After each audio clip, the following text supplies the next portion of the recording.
Welcome to ChannelWaves, the podcast where channel leaders share success strategies, best practices, and emerging trends. Brought to you by Structured Web. Here's your host, Steven Kellam. Welcome, everyone, to ChannelWaves. Very excited to have Leslie Vitrano Hubright, who is the Director of Global IT Channel Ecosystem Strategy and Innovation at Schneider Electric, joining us today. Welcome. Hi, Steven. I'm so happy to be here, and congratulations on saying my married name, maiden name, and title correctly. Did I get it correct? Thank you very much. Leslie and I have been talking a lot, and one of the things that we were talking about was a new generation of buyers and what that really means. And I was looking at this, Leslie, and as I started looking at the data, and as I started looking at some of the things that you sent me and some of the conversations we were having, and I started to look at Forrester. By the way, Forrester, thank you very much for all the work that you've done and the numbers that you put out there. It's a new generation, but there's always a new generation. To me, the interesting thing is it's a younger generation, and it's really changing how we market, how we sell to them, because they buy it a different way than the previous generation bought, right? Not just because it's one generation on top of the other, but the numbers are skewing lower and lower in the decision-making category. I totally agree. I find it actually energizing and refreshing.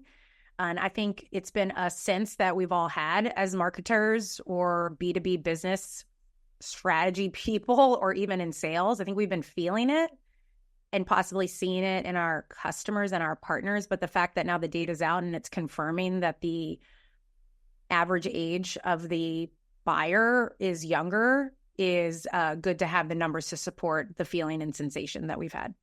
Okay, there's a couple numbers I'm going to throw out there, and we can go over them. One is, in 2022, 64% of buyers were under 45. Okay, that's a pretty big number. In 2023, this increased to 71%. And then I read somewhere that the expectation by 2025, it'll be around 75%. So that's a lot of individuals that are under 45. Yeah, I think this is also important to call out that this is B2B studies, not just B2C. And I think that we knew this in the B2C world, but the fact that this is coming into the B2B world is really, really interesting. And I'm sure, I think we have to probably caveat data, right, Steven? I'm sure there's some industries or highly technical spaces where that is not consistent. So there's some variation, but I think that the mentality of shifting your sales and your marketing process to lean a little bit to the younger buyer and their behaviors and how they make decisions is the theme. And I personally am very excited about that. Very excited. Thank you for clarifying. I tend to take for granted that it's B2B. My audience, I know you play in the B2B2C and the B2B world. The audience that I play in, most of the people who will be listening to this are going to be in the B2B. There's some of it is in the B2B2C, more of it's going to be in the B2B. Mm-hmm. Okay, I have some other fun facts that I throw out there that weren't in the Forrester study. Did you know that as of 2024, 79% of marketers in North America are under 45? I love that. Wait, is that you? Are you? Wait, we have to inquiring minds want to know, Steven. Are you in that demographic? No, I am definitely in the over 45 category. You, I'm sure, are 100% under the 45. I am. You're bold. I love that you asked the question right back. Good for you. In this equality world, you should. Yes, I am holding on to that, Steven. Barely, but I am in it. There is that big shift that's taking place, and it's definitely changing how and I think we can define we. I'd be interested in what you think about that, because I think of the whole buyer to partner to vendor to supplier of tech stack. Everything from how we start to how it gets purchased and bought and implemented and supported, it changes everything all up and down. And the interesting for me, let me back up for a second. We're going to walk through four main areas of change that we've seen. We're going to walk through the shift in financial drivers. That'll be one thing. We're going to walk through the evolving decision-making process. We're going to walk through changing views on roles of vendors. And we're going to finish up with buying engagement preferences. And once again, thank you, Forrester, for outlining that. But I thought that was a nice way to do it. And then give Leslie and I the ability to actually cover this big topic in less than 30 minutes. So just wanted to lay that out there. But it's all changing so rapidly. And the thing that I'm most concerned about, and we'll go through all these, in the back of my mind, I think like a partner. Because that's what I was. I was a partner, I was a vendor, and then I was a partner, and then now I'm a supplier. And I think how hard it is, and you're in the middle of all this as a large vendor, to get that message across, even if you're doing it direct, right? Because the buyer's behavior is changing based on this. Think how hard it is for partners 100% to deal with it. How do they change their marketing? How did they change their selling? How do they reach that buyer? And how do we, solution providers in the tech stack and you vendors, come together and make that easy for partners? That's what I think about. To your point around like the ecosystem of how the vendor and the partner community now has to work together, or should have always been working together to enable and support the end customer. I think there's also a shift happening. So if you layer on, I guess I want to add another dimension to consider from a marketing and sales perspective or a business strategy perspective. So you definitely have like the change in buyer behavior, but then you also have variety of go-to-markets. So we in Schneider have a variety of different channels. I'll just use our business as an example. So we are B2B2B, and within our specific division of Schneider Electric, the Secure Power division, which is primarily in the IT space, you guys will know is for like data centers or APC or single phase systems and solutions and services. But so that's us to a distributor to a partner to the end user. So the key in that model is everybody has to support the partner. It has to be a partner-led buying behavior, not a vendor-led. And I think this is really important for like all vendors to hear. So when you think, so we are B to B to B to C, if you think of it that way. So we're unique in I think that's just very true in the IT industry. But when we work with our cousins in Schneider, they're very much, in the electrical space or the industrial space, they are very much, a Schneider to a distributor. And then it goes to a variety of different specialists. And that could be panel builders or electrical contractors, et cetera. But their focus in their business really stops at enabling the vendor, and then that contractor or so takes it. But in the IT industry, we have such a responsibility to a partner-led model. So we actually have to think of this as B to B to B to C. That go-to-market becomes even more, I think, important because you're talking then about buying behaviors for two partners, through partners, and with partners. So take this data and then layer on the go-to-market that you have in your business, and then it creates a completely different importance for this, because at every stage of the game, you probably have a change in the buyer. And then more importantly, as we'll get through this, the buyer isn't just selling to the end customer. They have to internally sell. And then they have to convince and work with another layer. And as the layers build, remember that technology integrations become more important. So the ecosystem and working across vendors becomes even more important. Now, I know I probably blew some people's mind if you haven't worked in the IT industry before, but that's very common for what we do. And it's why partners like you and technologists like you really help us work with our alliances or our co-innovation partners, but then also support that variety, two-tier go-to-market model that we have.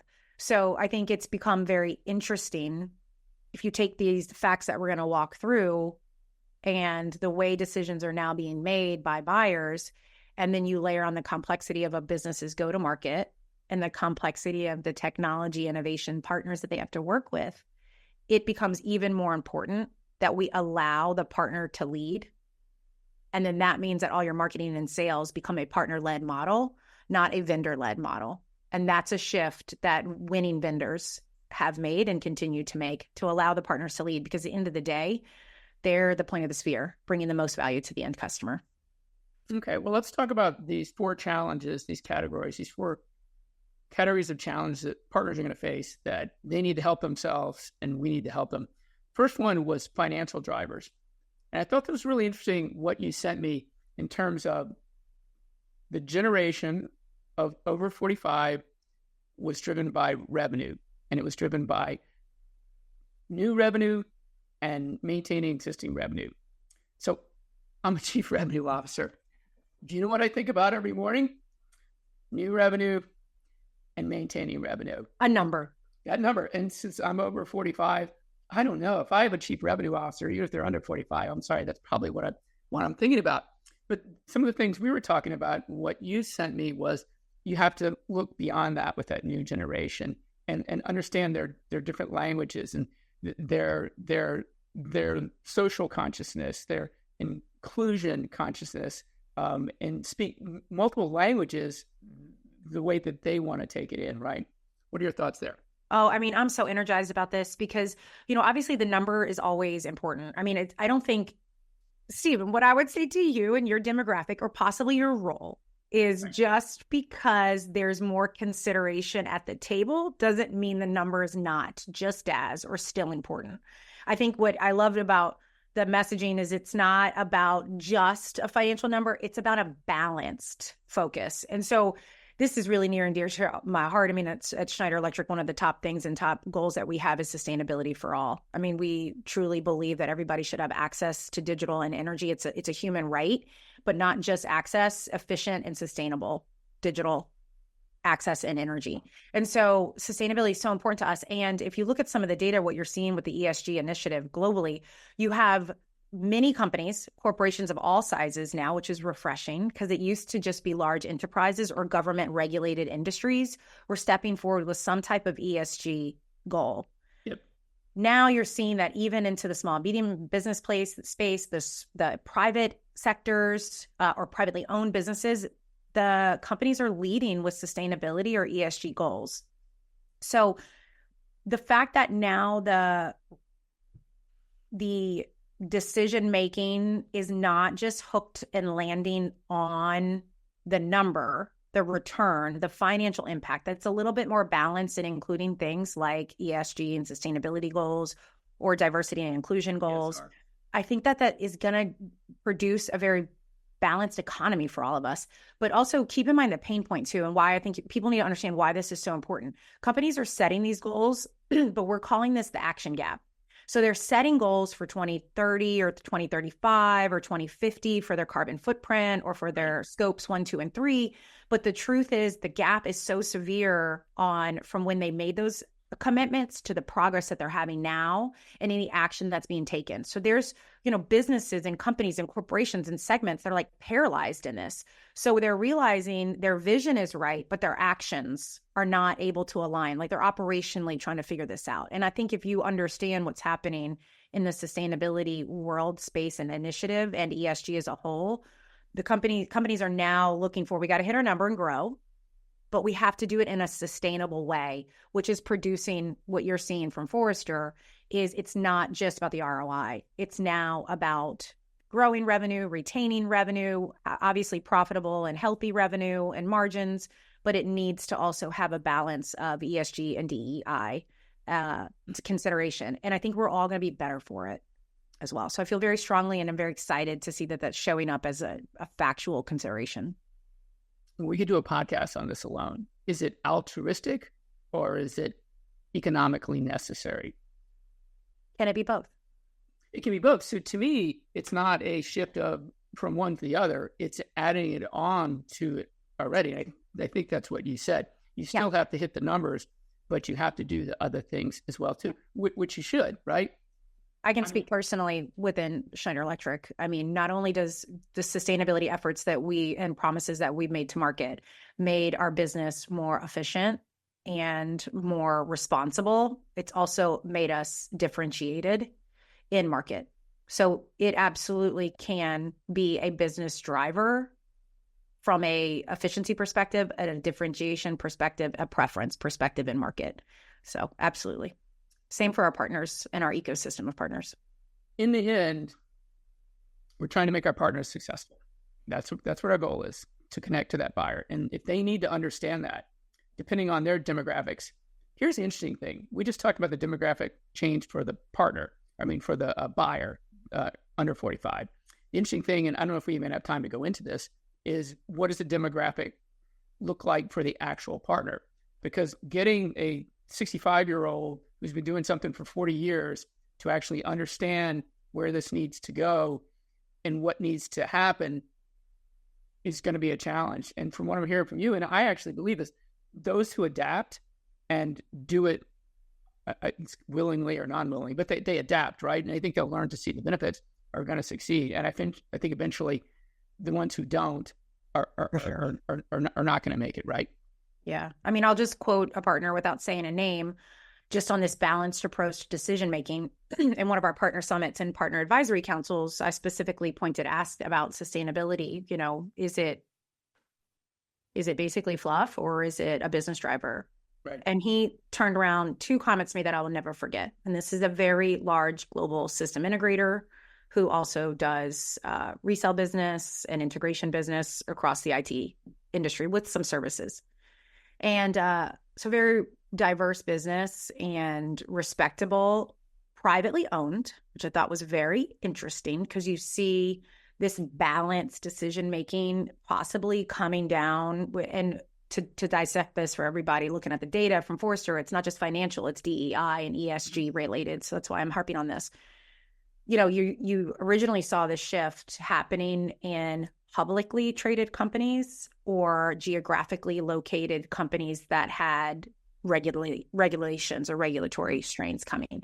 The fact that this company is privately owned, and so their balanced approach to decision making was heavily weighted to sustainability, was very interesting and the sign of the shift. But when I asked him that question, he point blank said to me, let me tell you this right now. We never lose when we lead with sustainability. I'll never forget it. He said, whether the customer asks for it in the RFP or not, we lead with our sustainability promises, missions, the partners and vendors that we work with, and what we can do for their business. And then he went on to say that his CEO says in life, you learn, earn, and return. There's 3 stages of life. You learn, you earn, and you return.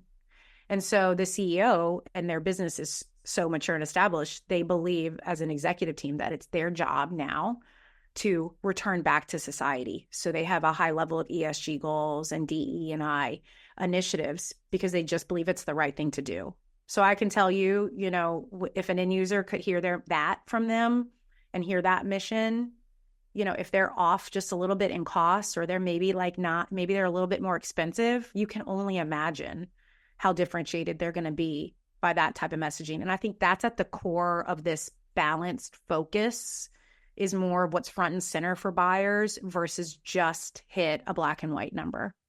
Right. And I think that leads very well into the evolving decision-making process, right? And how that's playing out. Exactly what you're talking about, moving into how do they buy? Do they buy on a group consensus versus top-down, looking at a flatter organization? I think that's all critical, and it all ties in together. Yeah, and I think this is changing the way marketers market too, Steven. Like if the shift is from a top-down decision making, then that's the old days where you would like map, and even sales, like you'd map you would know this. You map the account, you try to find the influencers. You're kind of like intentional on who you're in front of, and you're seeking who's the influencer. And so this for marketers is where you get into like role-based marketing. So, and you go from account-based marketing to like role-based marketing. Now the shift is that if they're more participatory, it's a collaborative input, it's a collaborative cycle, then you move to an internal influencing model. And so think about that though. Like think about then your marketing material or your messaging or how you sell. It's not just like get them the information and give them your value prop and give them your speeds and feeds differentiation. You then need to give them enablement to take that inward and do some internal selling and convincing. And so as marketers and sales, that shifts. It becomes we're not selling to them. We actually have to enable, we have to create an advocate. And I don't know, maybe I'm talking too openly about practices, but it's transformational when you are working with a key account or maybe an end user that you want to work with eventually, and it's an acquisition strategy. It's a new account that you want to get in with. When you can shift somebody from being aware to being an advocate, that means they're able to go inward and be an ambassador on your behalf. So that sales cycle changes, the collateral changes, the marketing touch points change. And I mean, I think we know this, it takes like anywhere from 7 to 12 different touch points or content consumption before somebody actually moves forward in the journey. So I always kind of say the funnel's dead. Like it's not that linear flow anymore. There's these moments of churn that happen. And I think we'll get into this, that brings in not just traditional marketing and sales cycles or even traditional marketing and sales metrics. It creates the need to go from, account-based marketing, role-based marketing to internally influencing and enabling the creation of ambassadors.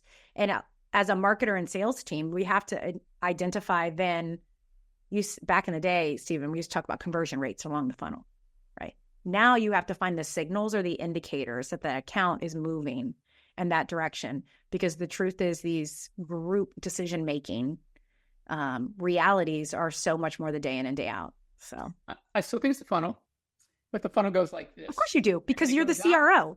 Of course you do. No, but the funnel, okay, the funnel, look, here's the funnel.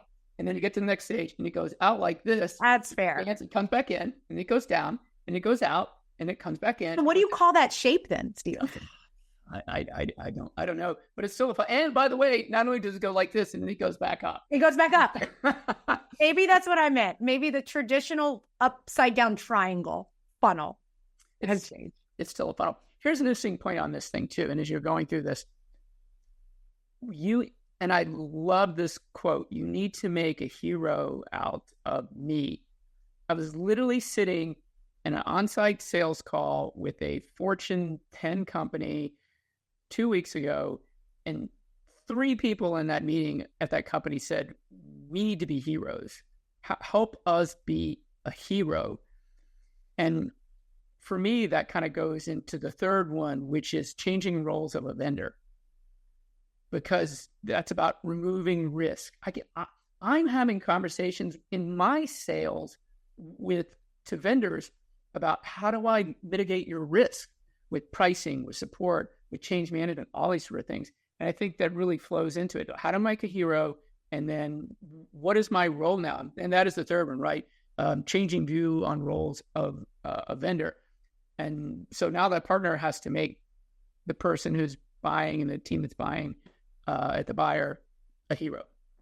Yeah, and I think I feel like at Schneider Electric or APC back in the day, we've always had this reality of like, what is the role of us? Because we're always integrated with other large vendors. So I think, I guess I'd be interested from your perspective of how you're seeing vendors and partners where there's hesitation versus just go in and do it. Because the reality of I guess we've always had a mentality of an ecosystem mindset and a co-innovation and co-create mindset, because we're a piece of a puzzle. As you move through that B to B to B to C, at least in my world, that's how I would say it. There's a point where it's a solution. It has to be a solution-based message. And that is not just a Schneider Electric solution. That is allowing the partner to co-create with a variety of vendors. And so technically we have to allow that. And then we also have to allow the partner to layer on their value to the end customer. Again, if you take a partner-led model, there's a point when the vendors have to step back and work together from a technology perspective, but then they have to step back and allow the partner to layer in their, superpower and their special sauce and their value so that they can then be the hero into the end user. So we've always kind of had that mentality. I think it's a little bit in our DNA because we're codependent on co-creation. Interesting. As a partner, I sold risk mitigation and business continuity. So, and you were a big part of that, right? So that makes you a hero to that buyer, right? And that's just one instance. And I think that's becoming just more common and more expectations. And the partner is having more conversations about how do I do that? And how do I remove those risks? And they're asking those questions. Look, they're leading with sustainability. That's great. Sustainability, you've got the buzzword, you're talking to that language, you're in that funnel with them, the funky funnel that we're talking about. You're communicating with them in the language.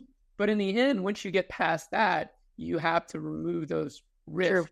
One of the things that I saw in the data that you were sharing with me was that buyers are willing to pay a little more for, one, someone that matches their sustainability or what they're looking for beyond the numbers. And 2, a premium for someone who they truly believe will make them a hero. And 3, someone who's going to ask the right questions and understand what is the risk. I've been in sales for a long time. And over the past, I would say, and this, I know you're excited about this, the DEI and everything is coming in. I'm excited about that too. I'm excited about the conversations that we're having because we're acting truly as a partner. A partner is actually acting as a partner, not just sell it through, but a partner. Mm-hmm. And how do I remove that risk? How do I make this work for you? And that's my role, to co-innovate, not just when I'm selling it to you, but over the next 5 years, right? And I think those are the questions that are in the process. And we need to get partners to be able to market and sell that way and live up to that. Worst thing a partner can do is not understand what they are selling or offering. If they are selling risk mitigation, no matter what it is, and removing that, and they actually can't really do that and don't have the wherewithal, this goes back to under promise and over deliver. Yeah. That it's a recipe for disaster, right? Yeah. Yeah. And just to add on to that, I mean, I think we have to come back to just some core principles that are never, even with this data or this shift in the buying behavior, there's some things that will never change. I actually, just a quick pause. I promise I'm going to layer onto what you're saying, Steven. Just give me a minute. So I actually reached out to some friends in the channel marketing and the marketing world through our shared group that we're involved in, the Channel Marketing Association. And so there's an online platform where all community members can chat. And so I popped this in there and I said, hey, you guys, how are you seeing, B2B versus B2C marketing shift in this day and age? Do you notice any difference? Is it the same?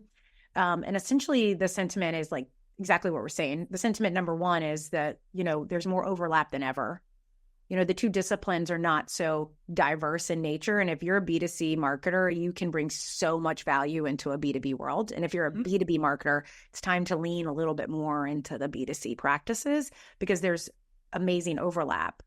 But the second thing that really resonated is kind of, I think, to what you're saying, Steven, which is at the end of the day, the number one, the best mentality of any marketer or sales is just to truly understand authentically and with empathy what your customers' pain points are and your needs are, and lead with trying to build trust and a solution for them. Let them win. If you help them win, then we all win. And authenticity and empathy and true understanding to what they're trying to accomplish or what their pain points are, that no matter what your tactics are or your plans or your strategies, that has to be at the core of it. And I think that's what you're saying, Steven. It's like, don't overpromise just to win the deal. And then you ultimately underdeliver. The same is true for marketers. Don't overpromise the value or the purpose or the mission or the commitment that's going to happen by working with you or integrating your vendor into your partners or your customers' portfolio. Be honest and true about what you can do for them and always lead with their best interests at heart. People can feel that. And I think that's what's true in B2C. If you think about B2B, it becomes more about the human and the person versus just a business objective. And that is a winning strategy for anybody and tried and true. No, I totally agree. But I don't think it's natural for some people. I think we need to help partners figure out how to do this and the value and the effort to put it in. Not everyone sees far down the road. I think some of our partners and just some sellers in general have gotten by for a long time thinking either just executional or the short run. They need to be able to see the distance and the long haul and understand what those risks are all along the way. And I think that's where we can really help partners. And I think that ties pretty well into our fourth one is how do they want to buy? Today, they want a seamless experience, right? Versus all the omni channels and all these places. They want to come in, they want to make it easy, which is good because then you can keep your message pretty tight and flowing through together. So thoughts on that? Yeah, I mean, I just think a seamless buying experience is everybody's vision and intent. I think that the reality is how you do it well. And if you do it well, we have a very simple objective with our partners. It's a core pillar of always in our strategy is be easy to do business with. And so we've had for years been investing in our digital journey, our customer experience. So I just think those fundamentals are key. And sometimes as marketers, you might be you might be so focused at the stage of the game that you're in, the stage of the journey that you're in. But I think when I see this shift to a seamless buying experience, it becomes about focusing on the baton handoffs. So different, whether it's product marketing, solution marketing, segment marketing, pre-sales, post-sales, installation, support, maintenance, like the whole journey, there's stages that require handoffs, and the same is true for buying and consideration. So I just think that stepping back and leveraging a mindset of a customer journey and that you're all connected allows for this seamless buying experience is what they're talking about. And if you're not easy to do business with in this day and age, I mean, I think to me, Steven, this was the biggest takeaway from B2B versus B2C. Before I even read the data points from Forrester, I thought it's how they buy. It's not just the decision making, it's how they buy. Do they have what they need, when they need it, where they need it? And this move to this like self-servicing based decision making consideration will challenge marketers unless there's a high leverage of digital tools and technology stacks. And I think this is where partners like you come in to really help in the journey. I think Jay McBain, sorry, Jay, I'm calling out. No, in a good way. The 28 steps in a process. So think about that. We go into the funnel, right? It's coming down, expands, goes back in, comes in.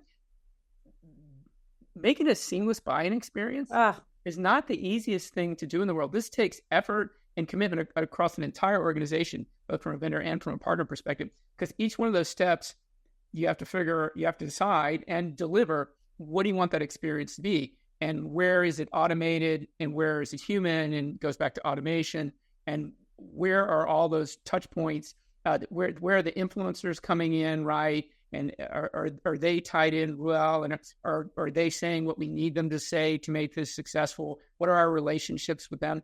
Think of the relationships. I didn't even think about that today. Think about the relationships a partner has to have.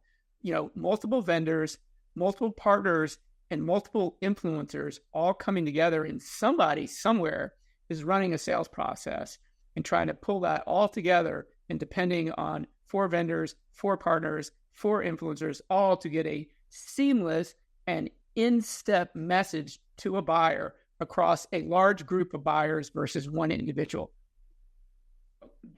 Okay, that's not the easiest thing in the world to do. I know. I think this is also evidence to why you're seeing this massive shift to this self-service channel, the self-service buying behavior, because to your point, they're collecting all these different vendors, all these different pieces. There's a lot of internal selling happening. So having what you need, when you need it, exactly, in the language in which you need, again, I love what your description, because it's so complicated, Steven. It feels overwhelming, but it's what our partners do every day. But if you have as a vendor and a distributor, if you have a channel-led model, a channel-led mindset, you will then create tools, resources, content, support, enablement that allows that churn to like naturally happen. And I have to say, as a marketer, to me is the hardest part. It's the hardest part. It is so hard to sit back and think about a day in the life to just move an opportunity through to help our partners differentiate themselves. And then you layer on the pricing and the deal registration that they have to do and managing all the different pieces. I mean, I'm in awe every day of how our partners do it. So if you wake up every day as a marketer with an empathetic heart, your goal is truly just to make the lives easier for those partners that are leading with you in market, you'll win, but it's the hardest part. And so I guess I'll offer a piece of advice, because I'm only just sharing the bad part. I think one thing that has shifted for us that has become critical within Schneider Electric that used to probably not be as important and is now a true partner to our marketing organizations, I would say 2 things. 1, the technology stack. You cannot do this without experts in the industry and outsourcing support like you, Steven, to help that journey move through. But also, I cannot stress enough having some type of documented customer journey and customer success and quality team that is like a watchdog for your journey.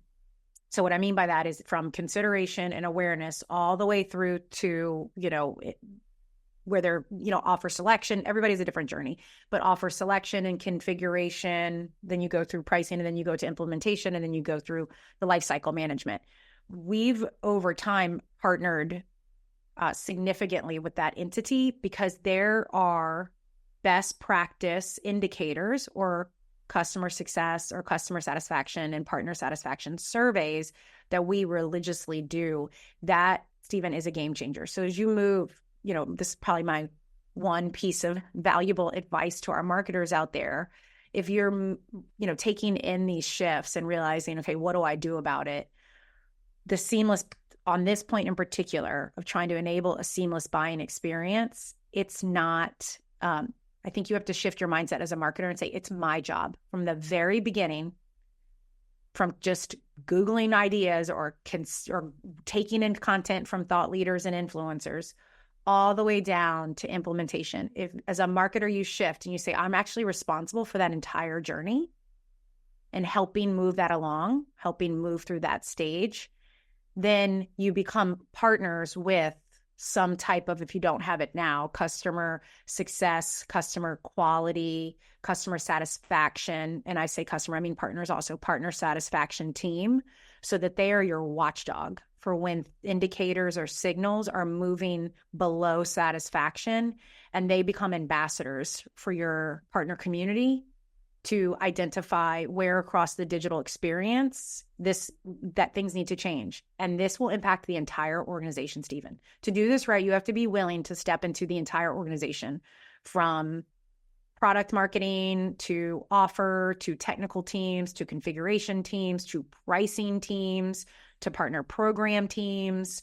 So, shift your mindset that you own that and you have the right to be that advocate and move and adjust the buying journey. It's one of the hardest things to do, but I have to say in my marketing career and now my business strategy role, it is one of the most rewarding things to do, because you have the opportunity to really support your partners and hear them and then make change.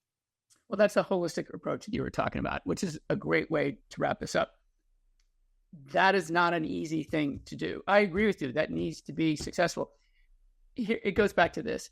Making something easy is twice as hard. And it's true. People, we need to make it easy. That sounds great. It's wonderful for the buyer. It's probably good for the partner, but all the work that goes into doing all that and integrating it is really a challenge. I will say this from the tech stack perspective, where I am today and where I am, my view today on where it is, so much further along. And I think vendors should have really high bars right now for what they expect from their tech stack and how it gets put together.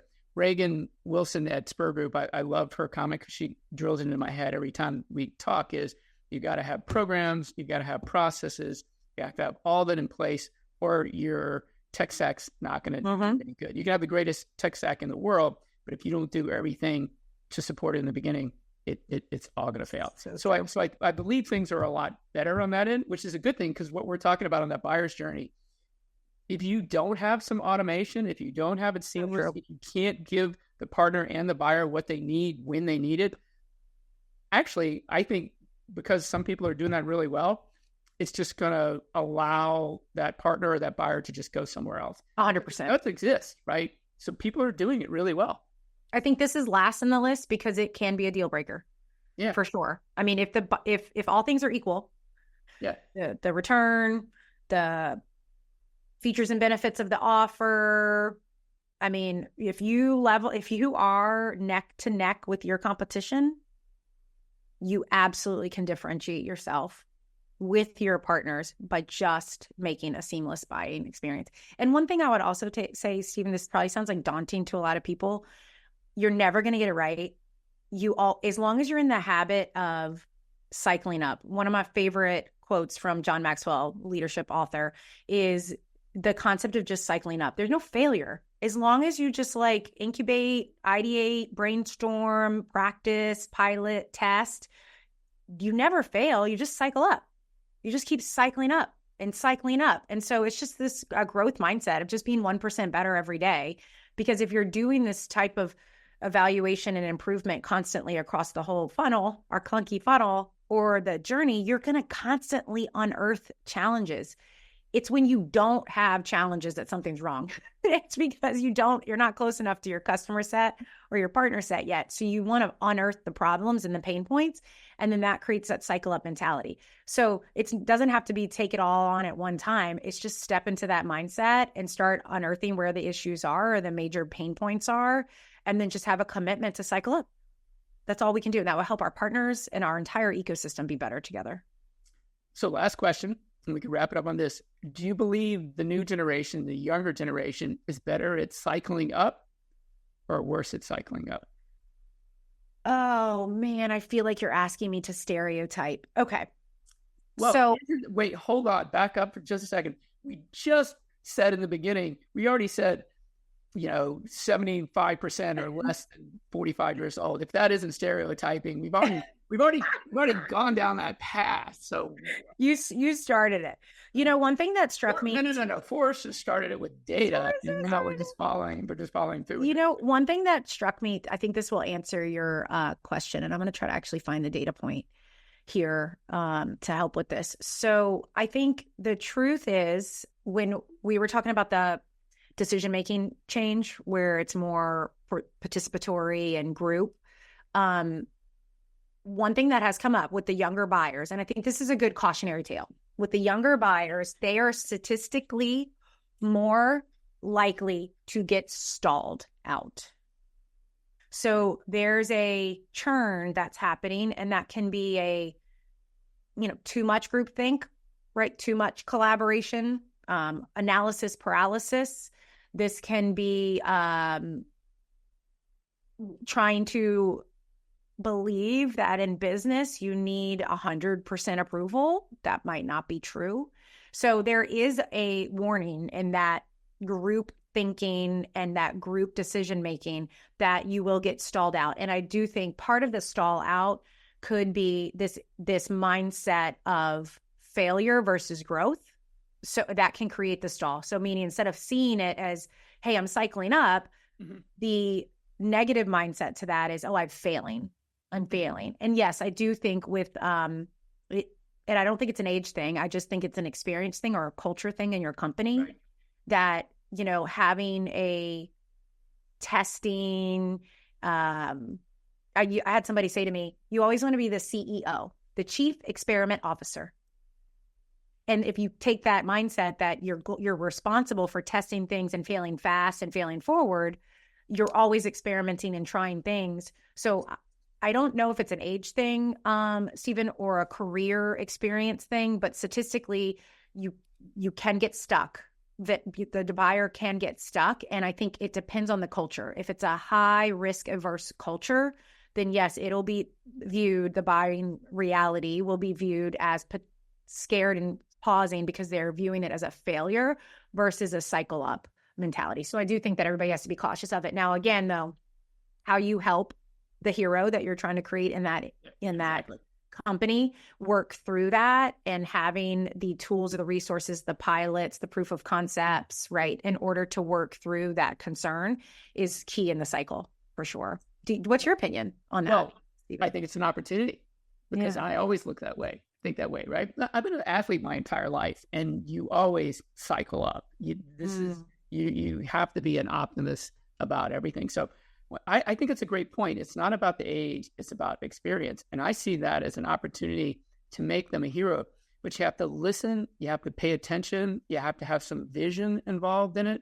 And I think you have to have the outcome based on the customer being successful. And I think all those things that you talked about, if you go in it from that perspective, it's not, it's a challenge, but you can turn it into an opportunity. And by the way, the folks who do that are going to be successful. Yeah, absolutely. It's just adapting. It's adapting to the buyer, which is everything we've been talking about for the past 45 minutes. And the sales funnel. Our modern clunky sales funnel. My dream. Anyways, Leslie, thank you for joining us today. Great insights. Real quickly, what's the best way for people to connect with you if they want to? Oh, I'm on LinkedIn. I'm on Instagram. I'm on Facebook. Leslie.Vitrano at se.com. Who does that? Who gives out the direct email? The CMA is something that's near and dear to my heart. Maybe you could tell everybody just a little bit about that. Oh, thanks for bringing that up. So CMA is the Channel Marketing Association. It's newly founded over the last, I think, year and a half or so. And shout out to Amy and Catherine who founded and created it. But it's intentionally a boutique organization and association specifically for channel marketers. And I love, I knew I wanted to be involved, Steven, when I opened up their website and I saw the first line.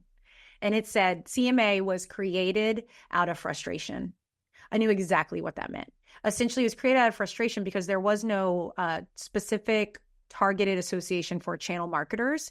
And coming from a sales, marketing, turned channel marketing background, I kind of had to be taught this, thankfully, by mentors and other friends in the industry. And so channel marketing is there to help fill that gap, provide a community of upskilling and up-leveling the career path and the skill of channel marketing. Fantastic. Once again, yes, thanks, Amy. Thanks, Catherine. Really appreciate it. So, Leslie, thanks for joining us. Really appreciate it. Listeners, thanks for watching. Thanks for viewing. Have a great day, everybody. Thanks so much, Steven.